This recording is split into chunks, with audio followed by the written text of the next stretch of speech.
Audio Jungle.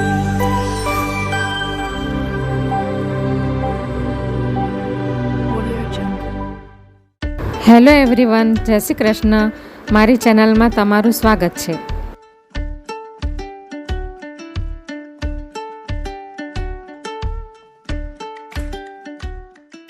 Channel પર નવા હોવ તો જરૂરથી ચેનલ સબસ્ક્રાઈબ કરજો, જેથી મારા દરેક વિડીયોનું નોટિફિકેશન તમારા સુધી પહોંચશે.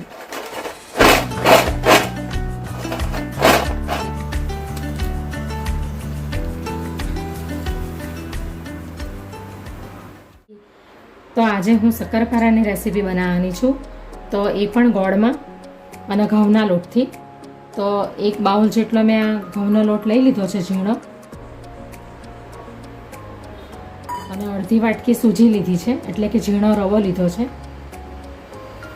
આપણે મેંદામાંથી નથી બનાવવાના, ઘઉંના લોટમાંથી અને રવામાંથી બનાવવાના છે. અને આ 1 ચમચી જેટલા સફેદ તલ છે. એલચીનો 2 એલચી લીધી છે, એને મેં ક્રશ કરી લીધી છે, 2 થી 3 એલચી. હવે આપણે એની અંદર 4 ચમચી જેટલું આ ઘી નાખીશું.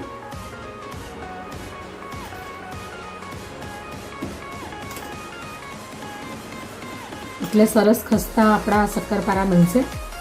તો આપણે શક્કરપારાનો લોટ તૈયાર કરવા માટે આપણે સૌથી પહેલાં આપણે ગોળને ગરમ પાણીમાં નાખીને એને મેલ્ટ કરી લઈશું.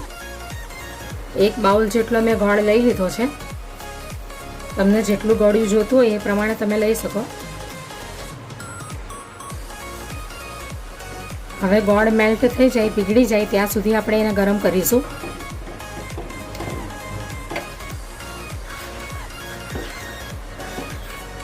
તો ગોળ હવે મેલ્ટ થઈ ગયો છે.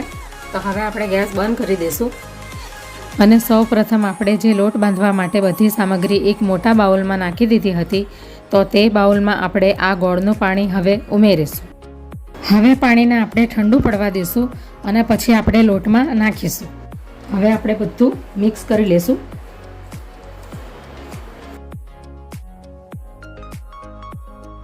તમારે આની અંદર વરિયાળીનો ભૂકો નાખવો હોય તો તમે નાખી શકો.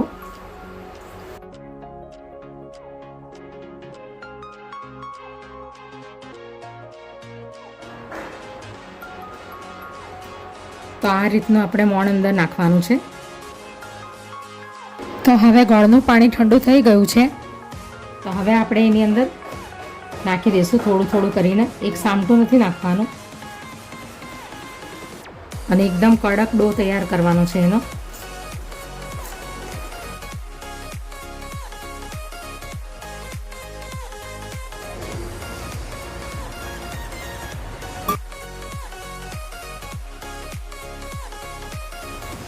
હવે એને હાથ વડે આપણે એનો ડો તૈયાર કરી લઈશું શક્કરપારાનો.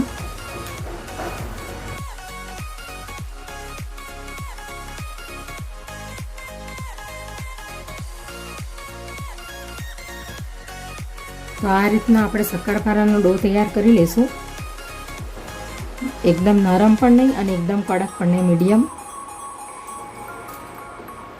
આ ટાઈપનો ડો તૈયાર કરવાનો છે, આ ટાઈપનો. હવે આપણે એને 10 મિનિટ સુધી આપણે એને રેસ્ટ કરવા દઈશું. તો હવે 10 મિનિટ થઈ ગઈ છે. હવે આપણે શક્કરપારા બનાવવાનું સ્ટાર્ટ કરીએ.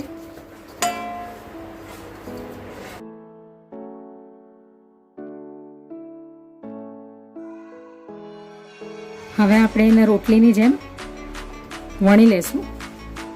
બહુ પતલું પણ નહીં અને બહુ એકદમ જાડું પણ નહીં.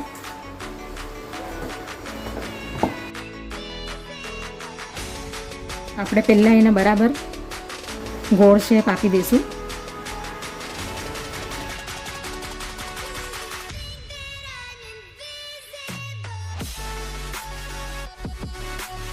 તો આ રીતનું આપણે ભાખરી જેવું વણી લેવાનું.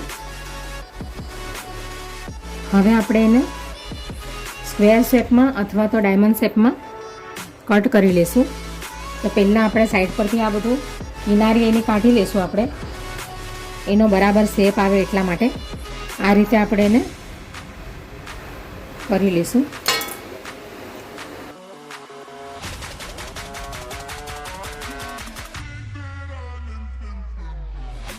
બસ આટલી એની થિકનેસ રવા દેવાની. અને તમને એકદમ પતલા બનાવવા હોય તો તમે હજી પણ ભાખરીને પતલી બનાવી શકો. તો હવે તેલ ગરમ થઈ ગયું છે, તો તેલને પહેલાં ગરમ કરીને પછી મીડિયમ ફ્લેમ પર કરી દેવાનું.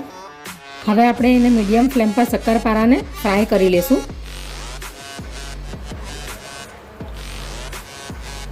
ફાસ્ટ ફ્લેમ પર એને નથી ફ્રાય કરવાના અને એકદમ ધીમા ફ્લેમ પર પણ નથી ફ્રાય કરવાના.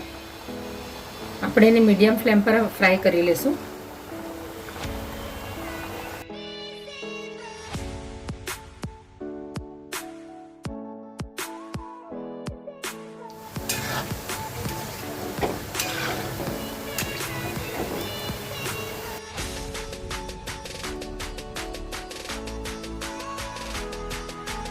હવે શક્કરપારા ફ્રાય થાય એટલી વારમાં આપણે બીજા શક્કરપારાને તૈયાર કરી લઈશું.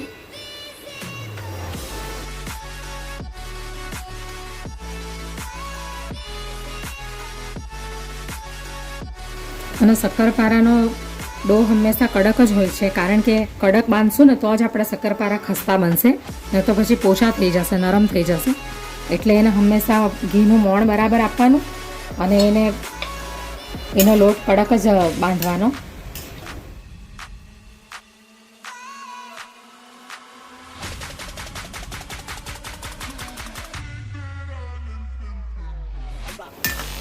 તો હવે શક્કરપારા ફ્રાય થઈ ગયા છે, તો હવે આપણે એને એક ડીશમાં કાઢી લઈશું.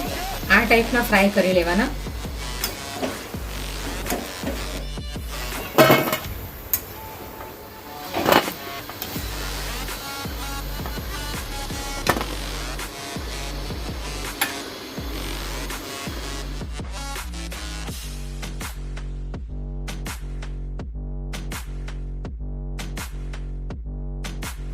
આવી રીતે આપણે બધા શક્કરપારાને તૈયાર કરી લેવાના.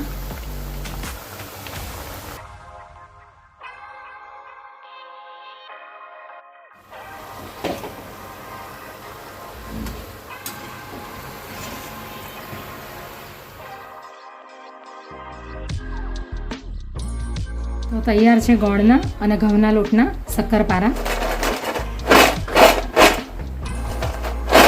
એકદમ બિસ્કિટ જેવા બન્યા છે. હવે આપણે એને પ્લેટમાં કાઢી લઈએ.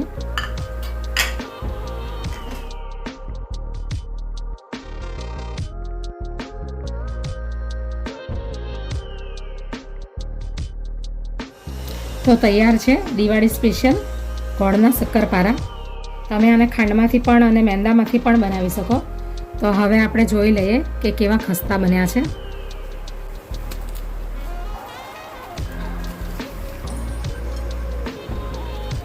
આ રીતના બન્યા છે, એકદમ ક્રિસ્પી.